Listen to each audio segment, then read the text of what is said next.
Dear students, in the last video we discussed different accounting concepts. In this video, let us discuss the different accounting conventions.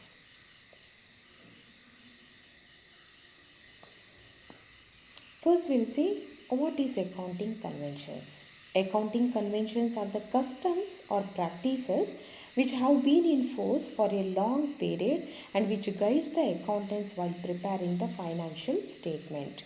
ಅಕೌಂಟೆಂಟ್ಗಳು financial ಸ್ಟೇಟ್ಮೆಂಟನ್ನು prepare ಮಾಡುವಾಗ ಅವರೊಂದು ಕೆಲವೊಂದು customs ಅಥವಾ ಪ್ರಾಕ್ಟೀಸನ್ನು follow ಮಾಡ್ತಾರೆ. ಆ custom practice ಅನ್ನುವಂಥದ್ದು ಅದು ತುಂಬ ವರ್ಷಗಳಿಂದ ನಡೆದುಕೊಂಡು ಬಂದಂಥದ್ದು. So accountants will follow certain customs or practices which have been in force from long period of time. ಆ ಪ್ರಾಕ್ಟೀಸ್ ಬೇಸಿಸ್ ಮೇಲೆ ಏನು ಮಾಡ್ತಾರೆ, ಕೆಲವೊಂದು ಮೆಥಡನ್ನು ಅವರು ಫೈನಾನ್ಷಿಯಲ್ ಸ್ಟೇಟ್ಮೆಂಟ್ ಪ್ರಿಪೇರ್ ಮಾಡುವಾಗ ಅಡಾಪ್ಟ್ ಮಾಡ್ಕೊಳ್ತಾರೆ. ಸೊ ನಾವು let us discuss what are those accounting conventions. The important accounting conventions are convention of materiality, convention of conservatism, convention of consistency and convention of full disclosure. So now let us discuss each of the accounting conventions in detail. First one, convention of materiality. In accounting, a detailed record is made only those business transactions which are material to the users of accounting information. Means, say, while preparing the statements or while recording the books of accounts, a detailed record is made only of those business transactions which have the material effect on the business. Means, only the significant matters or only the significant transactions must be recorded in the books of account, or it has to be shown in the financial statements. All the insignificant transactions must be eliminated. So what is the idea behind eliminating the insignificant informations? So if we record all the insignificant entries or insignificant transactions in the financial statements, so what will happen? We cannot judge the accuracy of the financial statements, or we cannot make the proper judgment. So most of the important transaction may be escaped from the attention of the decision maker. ಕೆಲವೊಮ್ಮೆ ಅಲ್ಲಿ ಏನು significant ಟ್ರಾನ್ಸಾಕ್ಷನ್ಸ್ಗಿಂತ insignificant ಟ್ರಾನ್ಸಾಕ್ಷನ್ನೇ ಜಾಸ್ತಿ ಆಗಿದ್ದರೆ ಏನಾಗುತ್ತೆ, ಆ significant transaction ಇರುವುದು ಅದು decision ಮೇಕರ್ನ ಕಣ್ಣಿಂದ ತಪ್ಪಿ ಹೋಗೋ ಚಾನ್ಸ್ ಇದೆ. ಅದಕ್ಕೋಸ್ಕರ ನಾವು ಫೈನಾನ್ಷಿಯಲ್ ಸ್ಟೇಟ್ಮೆಂಟಲ್ಲಿ ಏನು ಮಾಡ್ತೇವೆ ಅಂತ ಹೇಳಿದ್ರೆ, ಯಾವ ಟ್ರಾನ್ಸಾಕ್ಷನ್ ಮೆಟೀರಿಯಲ್ ಇಫೆಕ್ಟ್ ಇದೆ, ಅಂದರೆ ಯಾವ ಟ್ರಾನ್ಸಾಕ್ಷನ್ ಸಿಗ್ನಿಫಿಕೆಂಟ್ಲಿ ಮೋರ್ ಇಂಪಾರ್ಟೆಂಟ್ ಆಗಿರುತ್ತೆ, ಆ ಟ್ರಾನ್ಸಾಕ್ಷನ್ಸನ್ನು ಮಾತ್ರ ನಾವು ಹೈಲೈಟ್ ಮಾಡ್ತೇವೆ ಅಥವಾ ಆ ಟ್ರಾನ್ಸಾಕ್ಷನ್ಸನ್ನು ಮಾತ್ರ ನಾವು ತೋರಿಸ್ತೇವೆ. Next, convention of conservatism. So it means the convention of caution, prudence or the policy of playing safe. As per this convention, all the prospective losses, risk and uncertainties should be taken note of and provided for, but prospective profits should be ignored. ಇದೊಂದು ರೀತಿ ಏನು safe ಆಗಿರುವಂಥ convention. ಬಿಸ್ನೆಸ್ಗೆ ಯಾವುದೇ ರೀತಿಯ ಹಾನಿ ಇದರಲ್ಲಿ ಆಗಬಾರ್ದು. So it is convention of cautious ಆಗಿರುವಂಥದ್ದು. Prudence or playing safe, policy of playing safe. ಇದೇನು ಹೇಳುತ್ತೆ ಅಂತ ಹೇಳಿದರೆ, so if there are any possible risk in the future, then we must make the proper provision for those possible risk. In the same way, say if there is any future profit, if there is any chance of earning future profit, then those future profits should not be anticipated. It should not be recorded in the books. But if there are any possible losses in the future, we should make the proper provision. ಬಿಸ್ನೆಸ್ಸಲ್ಲಿ ಫ್ಯೂಚರಲ್ಲಿ ಏನಾದರೂ possible losses ಆಗುವಂಥದ್ದು ಇದ್ದರೆ, ನಮಗೇನಾದರೂ losses ಆಗುತ್ತೆ ಅಂತ ನಮಗೆ ಅನಿಸಿದರೆ, ಆಗ ನಾವು ಏನು ಮಾಡಬೇಕು, ಆ ಲಾಸಸ್ಗೆ ಈಗಿಂದನೇ ನಾವು ಪ್ರಾಪರಾಗಿ ಪ್ರೊವಿಷನನ್ನು ಮಾಡ್ತಾ ಬರಬೇಕು. ಫಾರ್ ಎಕ್ಸಾಂಪಲ್, ನಮಗೆ ನಮ್ಮ ಬಿಸ್ನೆಸ್ಸಲ್ಲಿ 1 lakh rupees ಡೆಟರ್ಸ್ ಇದೆ ಆ್ಯಂಡ್ ನಮ್ಗೆ ಗೊತ್ತಿದೆ 1,00,000ಗೆ 1,00,000 ರೂಪೀಸ್ ಕೂಡ ನಮಗೆ ಕಲೆಕ್ಟ್ ಮಾಡಲಿಕ್ಕೆ ಆಗೋದಿಲ್ಲ ಅಂತೇಳಿ. ಆಗ ನಾವೇನು ಮಾಡ್ತೇವೆ, 10% ಆಫ್ ದ ಡೆಟರ್ಸ್ ನಾವು ಬ್ಯಾಡ್ ಡೆಟ್ ಅಂತ ಕನ್ಸಿಡರ್ ಮಾಡ್ತೀವಿ. ಅದಕ್ಕೆ ಪ್ರಾಪರ್ ಆದಂಥ ಪ್ರೊವಿಷನ್ ರಿಸರ್ವನ್ನು ನಾವು ಕ್ರಿಯೇಟ್ ಮಾಡ್ತೀವಿ. ಸೊ ಆ 1,00,000ಅಲ್ಲಿ 10,000 ರೂಪೀಸ್, 10% ಅಂತ ಹೇಳಿದರೆ 10,000 ರೂಪೀಸನ್ನು ನಾವು RBD ರೂಪದಲ್ಲಿ ಡಿಡಕ್ಟ್ ಮಾಡ್ತೇವೆ. ಅದೇ ಏನಾದರೂ ಫ್ಯೂಚರಲ್ಲಿ ನಮಗೆ ಪ್ರಾಫಿಟ್ ಆಗ್ತದೆ ಅಂತ ಇದ್ದರೆ ಆ ಪ್ರಾಫಿಟಿಗೆ ನಾವು ಎಲ್ಲಿ ಕೂಡ ಎಂಟ್ರಿ ಕೊಡುವ ಹಾಗೆ ಇಲ್ಲ. ಓಕೆ, ನಾವೇನಾಗುತ್ತೆ, ಫ್ಯೂಚರಲ್ಲಿ ಪ್ರಾಫಿಟ್ ಆಗುತ್ತೆ ಅಂತ ಹೇಳಿ ಅದನ್ನು ಎಂಟ್ರಿ ಕೊಟ್ಟರೆ ಏನಾಗುತ್ತೆ, ಫ್ಯೂಚರಲ್ಲಿ ಪ್ರಾಫಿಟ್ ಬರದೇ ಇರ್ಬೋದು. If there is no any profit in the future, then the company will be in the trouble. Entry ಕೊಟ್ಟಾಗಿದೆ, ಫ್ಯೂಚರಲ್ಲಿ ಪ್ರಾಫಿಟ್ ಬರಲಿಲ್ಲ ನಮಗೆ ಅಂತ ಆದರೆ ಅಲ್ಲಿ ಪ್ರಾಬ್ಲಮ್ ಆಗುತ್ತೆ. ಅದೇ ಲಾಸಸ್ ನಮಗೆ ಬರ್ತದೆ ಅಂತ ಗೊತ್ತಿದ್ರೂ ನಾವು ಅದಕ್ಕೆ ಪ್ರಾಪರ್ ಆದಂಥ ಪ್ರೊವಿಷನ್ ಮಾಡದೇ ಇದ್ದರೆ ಫ್ಯೂಚರಲ್ಲಿ ನಾವು ಒಮ್ಮೆಲೇ ಆ ಬರ್ಡನನ್ನು ನಾವು ಅಕ್ಸೆಪ್ಟ್ ಮಾಡಬೇಕಾಗತ್ತೆ. ಆ ಬರ್ಡನನ್ನು ಕಮ್ಮಿ ಮಾಡೋದಕ್ಕೋಸ್ಕರ ಏನು ಮಾಡಬೇಕು, ಫ್ಯೂಚರಲ್ಲಿ ಏನಾದರೂ ಲಾಸಸ್ ಬರೋದಿದ್ದರೆ we should make the proper provision. If there are any future profits, so we should not anticipate or we should not make any entries in the books of account. Next, convention of consistency. It signifies that accounting practices and methods should remain consistent from one accounting year to another. ಇದು ಏನು ಹೇಳುತ್ತೆ ಅಂತ ಹೇಳಿದರೆ, whatever the accounting practices we will follow, whatever the accounting methods we adopt, but it should be consistent from one accounting year to another accounting year. So for example, while providing for depreciation on fixed assets, we may follow straight line method or we may follow diminishing balance method. Once if we follow straight line method, so we must follow straight line method for the next accounting year also. We must be consistent in following the method of depreciation. Or while valuing the inventories, stock valuation ಮಾಡುವಾಗಲೂ ಅಲ್ಲಿ ಕೆಲವೊಂದು methods ಇದೆ. So ಯಾವ ಮೆಥಡನ್ನು follow ಮಾಡ್ತೇವೋ ಆ ಮೆಥಡ್ಗೆ ನಾವೇನು ಆಗಬೇಕು, stick on ಆಗಬೇಕು. The simple reason here is, ಅಂದರೆ ಯಾಕೆ ಇದನ್ನು ನಾವು ಫಾಲೋ ಮಾಡಬೇಕಂತ ಹೇಳಿದರೆ, ನಾವೇನು ಮಾಡ್ತೇವೆ, ಈ ವರ್ಷದ ಫೈನಾನ್ಷಿಯಲ್ ರಿಸಲ್ಟನ್ನು ನೆಕ್ಸ್ಟ್ ವರ್ಷದ ಫೈನಾನ್ಷಿಯಲ್ ರಿಸಲ್ಟ್ ಜೊತೆ ಕಂಪೇರ್ ಮಾಡ್ತೇವೆ. ಸೊ ಆ ಕಂಪ್ಯಾರಿಷನ್ ಮಾಡಲಿಕ್ಕೆ ಫೆಸಿಲಿಟೇಟ್ ಆಗಬೇಕು ಅನ್ನೋ ಕಾರಣದಿಂದ ನಾವೇನು ಮಾಡಬೇಕು, ಈ ವರ್ಷ ಯಾವ ಮೆಥಡ್ಸ್, ಯಾವ ಪ್ರಾಕ್ಟೀಸನ್ನು ಫಾಲೋ ಮಾಡಿದ್ದೇವೋ ಸೊ ಆ ಸೇಮ್ ಮೆಥಡನ್ನು ನಾವು ನೆಕ್ಸ್ಟು ಅಕೌಂಟಿಂಗ್ ಇಯರಲ್ಲೂ ಫಾಲೋ ಮಾಡಬೇಕು. So that is convention of consistency. There must be stability or consistency in the practices or methods followed in preparing financial statements. Next, convention of full disclosure. It requires a business to report all necessary information about their financial statements and other relevant information to any person. Say, Actually, the ultimate intention of preparing any financial statement is to give or disseminate the accounting information to needy parties.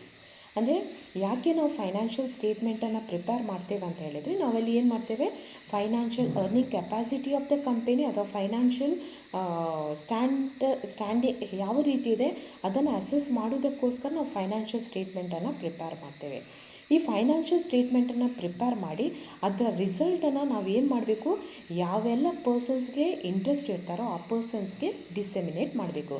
And those interested parties may be government departments, tax authorities, or may be decision makers, or may be prospective investors, or board of directors, ಅಥವಾ employees ಯಾರು, or shareholders ಯಾರು ಬೇಕಾದರೂ ಆಗಿರ್ಬೋದು. ಆ ಯಾರು interested parties ಇದ್ದಾರೆ ಅವರಿಗೆ ನಾವು ಇನ್ಫಾರ್ಮೇಷನನ್ನು ಕೊಡಬೇಕು. So while preparing the financial statement ನಾವೇನು ಮಾಡ್ತೀವಿ, ಜಸ್ಟ್ ಬ್ರೀಫ್ ಇನ್ಫಾರ್ಮೇಷನ್ ಕೊಡ್ತೇವೆ. Say for example reserves and surplus, total reserves and surplus ಎಷ್ಟು ಅಂತ ನಾವು ಫೈನಾನ್ಷಿಯಲ್ ಸ್ಟೇಟ್ಮೆಂಟಲ್ಲಿ ತೋರಿಸ್ತೇವೆ.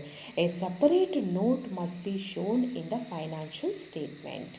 ಆ ಫೈನಾನ್ಷಿಯಲ್ ಸ್ಟೇಟ್ಮೆಂಟಲ್ಲಿ ನಾವೇನು ಮಾಡಬೇಕು, ಬ್ಯಾಲೆನ್ಸ್ ಶೀಟಲ್ಲಿ ಜಸ್ಟ್ ಅಮೌಂಟ್ ಮಾತ್ರ ರೆಕಾರ್ಡ್ ಮಾಡ್ತೇವೆ. ನಾವೇನು ಮಾಡಬೇಕು, a separate note has to be prepared. ಆ ನೋಟಲ್ಲಿ ನಾವು ಸಪರೇಟಾಗಿ ಬರೀಬೇಕು, ರಿಸರ್ವ್ಸಲ್ಲಿ ಎಷ್ಟಿದೆ, ಸರ್ಪ್ಲಸಲ್ಲಿ ಎಷ್ಟಿದೆ. ರಿಸರ್ವ್ಸಲ್ಲಿ ಕೂಡ ಹಾಗೆ ಜನರಲ್ ರಿಸರ್ವಲ್ಲಿ ಎಷ್ಟಿದೆ, ಬೇರೆ ರಿಸರ್ವ್ಸಲ್ಲಿ ಎಷ್ಟಿದೆ, ಸರ್ಪ್ಲಸಲ್ಲಿ ಏನೆಲ್ಲ ಐಟಮ್ಸ್ ಇದೆ, ಇದೆಲ್ಲರ ಫುಲ್ ಇನ್ಫಾರ್ಮೇಷನನ್ನು ನಾವು ಫೈನಾನ್ಷಿಯಲ್ ಸ್ಟೇಟ್ಮೆಂಟಲ್ಲಿ ಕೊಡಬೇಕಾಗತ್ತೆ. ಸೊ ಅದನ್ನು ನಾವು ಕನ್ವೆನ್ಷನ್ ಆಫ್ ಫುಲ್ ಡಿಸ್ಕ್ಲೋಷರ್ ಅಂತ ಹೇಳೋದು. So these are the important conventions. Convention of materiality. Convention of materiality ಅಂತ ಹೇಳಿದರೆ, so we must provide only the significant information in the financial statement. ಯಾವುದು significant information ಇದೆಯೋ ಅದನ್ನಷ್ಟೇ ನಾವು ಏನು ಮಾಡಬೇಕು, ಫೈನಾನ್ಷಿಯಲ್ ಸ್ಟೇಟ್ಮೆಂಟಲ್ಲಿ ತೋರಿಸಬೇಕು. ಇನ್ಸಿಗ್ನಿಫಿಕೆಂಟ್ ಇನ್ಫಾರ್ಮೇಷನ್ ತೋರಿಸಿದರೆ ಅದು ಏನಾಗುತ್ತೆ, ಡಿಸಿಷನ್ ಮೇಕರ್ಗೆ ಡಿಸಿಷನ್ ಮಾಡುವಾಗ ಅದು ಬರ್ಡನ್ ಆಗುತ್ತೆ. ಕನ್ವೆನ್ಷನ್ ಆಫ್ ಕನ್ಸರ್ವೇಟಿಸಮ್ ಅಂತ ಹೇಳಿದರೆ ಒಂದು ರೀತಿ ಸೇಫಾಗಿ ಪ್ಲೇ ಮಾಡುವಂಥ ಒಂದು ಕಾನ್ಸೆಪ್ಟ್ ಇದು, ಕನ್ವೆನ್ಷನ್ ಇದು. ಇದರ ಪ್ರಕಾರ ಏನು, ಸೊ ಫ್ಯೂಚರಲ್ಲಿ ಏನಾದರೂ ಲಾಸಸ್ ಬರೋದಿದ್ರೆ ನಾವೇನು ಮಾಡಬೇಕು, ಪ್ರಾಪರಾಗಿ ಪ್ರೊವಿಷನ್ ಮಾಡಬೇಕು. ಫ್ಯೂಚರಲ್ಲಿ ಏನಾದರೂ ಪ್ರಾಫಿಟ್ ಬರೋದಿದ್ರೆ ಅದನ್ನು ನಾವು ಯಾವುದೇ ರೀತಿಯಲ್ಲಿ ಆ್ಯಂಟಿಸಿಪೇಟ್ ಮಾಡುವ ಹಾಗೆ ಇಲ್ಲ. ಕನ್ವೆನ್ಷನ್ ಆಫ್ ಕನ್ಸಿಸ್ಟೆನ್ಸಿ ಅಂತ ಹೇಳಿದರೆ, ಯಾವುದಾದ್ರೂ ಅಕೌಂಟಿಂಗ್ ಮೆಥಡ್ಸ್ ಅಥವಾ ಪ್ರಾಕ್ಟೀಸನ್ನು ನಾವು ಫಾಲೋ ಮಾಡಿದರೆ ಅದನ್ನು ನೆಕ್ಸ್ಟ್ ಇಯರ್ ಕೂಡ ಅದೇ ಮೆಥಡ್ ಅದೇ ಪ್ರಾಕ್ಟೀಸನ್ನು ನಾವು ಫಾಲೋ ಮಾಡಬೇಕು. ವರ್ಷದಿಂದ ವರ್ಷಕ್ಕೆ ಮೆಥಡ್ಸನ್ನು ಚೇಂಜ್ ಮಾಡುವ ಹಾಗೆ ಇಲ್ಲ. ಕನ್ವೆನ್ಷನ್ ಆಫ್ ಫುಲ್ ಡಿಸ್ಕ್ಲೋಷರ್ ಅಂತ ಹೇಳಿದರೆ, ಸೊ ಫೈನಾನ್ಷಿಯಲ್ ಸ್ಟೇಟ್ಮೆಂಟ್ ಪ್ರಿಪೇರ್ ಮಾಡುವಾಗ ಪ್ರತಿಯೊಂದು ಟ್ರಾನ್ಸಾಕ್ಷನ್ಗೂ ಏನು ಮಾಡಬೇಕು, ಡೀಟೇಲ್ ಆದಂತಹ ಡಿಸ್ಕ್ಲೋಷರನ್ನು ಕೊಡಬೇಕು, ಡೀಟೇಲ್ ಆದಂತಹ ಎಕ್ಸ್ಪ್ಲನೇಟ್ರಿ ನೋಟನ್ನು ಕೊಡಬೇಕು. Yes. Next, we will see the accounting standards.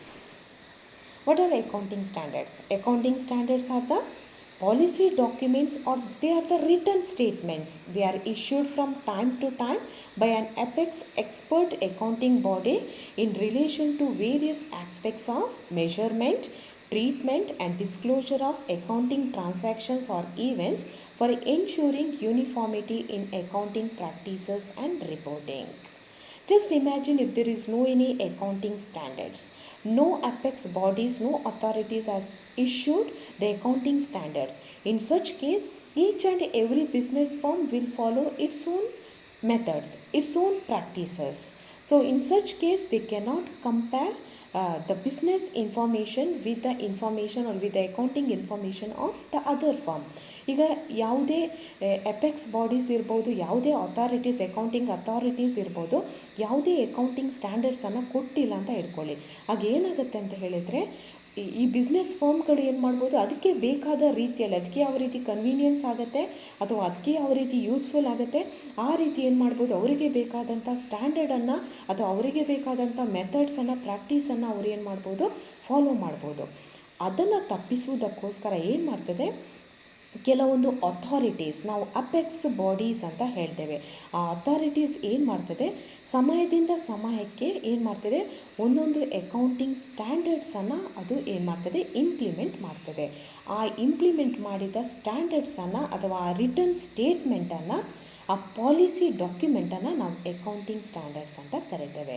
Accounting standards are nothing but they are the policy documents, or they are the return statements which should be followed by each and every business firms while recording the business transactions and while maintaining or while preparing the financial statements. And these accounting standards are prepared by the accounting or apex bodies. ನಾವು ಏನು apex bodies ಅಂತದೋ ಅದು ಯಾವುದೇ government institution ಇರ್ಬೋದು ಅಥವಾ ಯಾವುದೇ authorities ಇರ್ಬೋದು, ಅದಕ್ಕೆ accounting ಸ್ಟ್ಯಾಂಡರ್ಡನ್ನು ಮಾಡುವಂಥ ರೈಟ್ಸ್ ಇದೆ. ಏನು ಅಕೌಂಟಿಂಗ್ ಸ್ಟ್ಯಾಂಡರ್ಡ್ಸಲ್ಲಿ ಏನು ಹೇಳ್ತಾರೆ ಅದರ ಪ್ರಕಾರನೇ ಅವ್ರು ಏನು ಮಾಡಬೇಕು, ಬುಕ್ಸ್ ಆಫ್ ಅಕೌಂಟ್ಸನ್ನು ಮೇಂಟೈನ್ ಮಾಡಬೇಕು, ಫೈನಾನ್ಷಿಯಲ್ ಸ್ಟೇಟ್ಮೆಂಟನ್ನು ಅವರು ಪ್ರೆಸೆಂಟ್ ಮಾಡಬೇಕು. ಈ ಅಕೌಂಟಿಂಗ್ ಸ್ಟ್ಯಾಂಡರ್ಡ್ ತರೋದ್ರಿಂದ ಏನಾಗುತ್ತೆ ಅಂತ ಹೇಳಿದರೆ, they can ensure uniformity in the accounting transaction, in the maintenance of accounting transaction. Accounting ಟ್ರಾನ್ಸಾಕ್ಷನನ್ನು ರೆಕಾರ್ಡ್ ಮಾಡುವಲ್ಲಿ ಅಥವಾ ಮೇಂಟೈನ್ ಮಾಡುವಲ್ಲಿ ಯೂನಿಫಾರ್ಮಿಟಿಯನ್ನು ನಾವು ಮೇಂಟೈನ್ ಮಾಡ್ಬೋದು. See, why the accounting standards have to be maintained or why it has to be implemented. So ಸಮಯದಿಂದ ಸಮಯಕ್ಕೆ ಯಾಕೆ accounting ಸ್ಟ್ಯಾಂಡರ್ಡ್ಸನ್ನು ಈ ಅಪೆಕ್ಸ್ ಬಾಡೀಸ್ ಇಂಪ್ಲಿಮೆಂಟ್ ಮಾಡಬೇಕು, ಅದನ್ನು ಇಶ್ಯೂ ಮಾಡಬೇಕು. So first one, to issue information to the users as to the basis of preparing financial statement. On what basis the financial statement is prepared is to be informed. Next one, to ensure uniformity in the accounting policies and practices. If all the business firms, if they are adhere to the accounting standards provided by the apex bodies, then so definitely there will be uniformity in the accounting policies and practices maintained by all the business firms. Next, to make the financial statements more meaningful and comparable. So if the business firm, if all the business firm, if they follow the same accounting practices and same accounting policies, then we can easily compare the accounting information of one business firm with the accounting information of another business firm. Next we'll see the importance of accounting standards. Accounting standard ಅನ್ನು ಪ್ರತಿ business firm follow ಮಾಡೋದ್ರಿಂದ ಏನೆಲ್ಲ benefit ಇದೆ.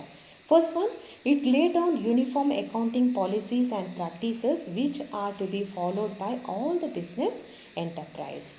So if the apex bodies, if they prescribe the accounting standards and if they issue the accounting standard, then it has to be followed by each and every business firm. As each and every business firm follows these accounting standards, so we can ensure uniformity in the accounting policies and practices followed by the different business enterprises. Apart from that, it also ensures comparison, as every business firm follow the uniform accounting policies and practices, so we can easily compare the business information. Then the accounting informations or the accounts which are prepared on the basis of the accounting standards provided by the apex bodies will be more reliable and it will be more accurate. ಅದು ಜಾಸ್ತಿ reliable ಮತ್ತು accurate ಆಗಿರುತ್ತೆ, and it will be more scientific and rational, and it will incorporate all the latest trends in accounting. ಈ accounting standard ಅಂತ ಹೇಳಿದರೆ ಅದು from time to time change ಆಗ್ತಾ ಇರ್ತದೆ. ಸೊ ಯಾವ ರೀತಿ ಲೇಟೆಸ್ಟ್ ಟ್ರೆಂಡ್ ಚೇಂಜ್ ಆಗ್ತಾ ಅಕೌಂಟಿಂಗಲ್ಲಿ ಚೇಂಜಸ್ ಆಗ್ತಾ ಇರ್ತದೆ, ಆ ಚೇಂಜಸ್ ಆದ ರೀತಿಯಲ್ಲಿ ಅವ್ರು ಏನು ಮಾಡ್ತಾರೆ, ಅಕೌಂಟಿಂಗ್ ಸ್ಟ್ಯಾಂಡರ್ಡ್ಸಲ್ಲೂ ಪ್ರಾಪರ್ ಆದಂಥ ಚೇಂಜಸನ್ನು ಇನ್ಕಾರ್ಪೊರೇಟ್ ಮಾಡ್ತಾರೆ. So therefore it adhere to the latest trends in the accounting. All the latest trends in the accounting will be incorporated in the new accounting standards. Then it improves the credibility and reliability of business information. It is reliable for analysis and interpretation purpose, and it is useful for the investors in judging the yield and risk involved in alternative investment. So ಯಾರಾದರೂ prospective investors ಇದ್ದರೆ ಆ ಇನ್ವೆಸ್ಟರ್ಸ್ಗೆ decision ತಗೊಳ್ಳಿಕ್ಕೆ ಅವರು ಈ ಬಿಸ್ನೆಸ್ಸಲ್ಲಿ ಹಣವನ್ನು invest ಮಾಡ್ಬೋದಾ ಅಥವಾ ಬೇರೆ ಬಿಸ್ನೆಸ್ಸಲ್ಲಿ ಇನ್ವೆಸ್ಟ್ ಮಾಡ್ಬೋದಾ, ಸೊ ಆ ಪ್ರಾಪರ್ ಕಂಪ್ಯಾರಿಷನ್ ಮಾಡಲಿಕ್ಕೆ ಕೂಡ ಸೊ ಈ ಅಕೌಂಟಿಂಗ್ ಸ್ಟ್ಯಾಂಡರ್ಡ್ ಹೆಲ್ಪ್ ಆಗುತ್ತೆ.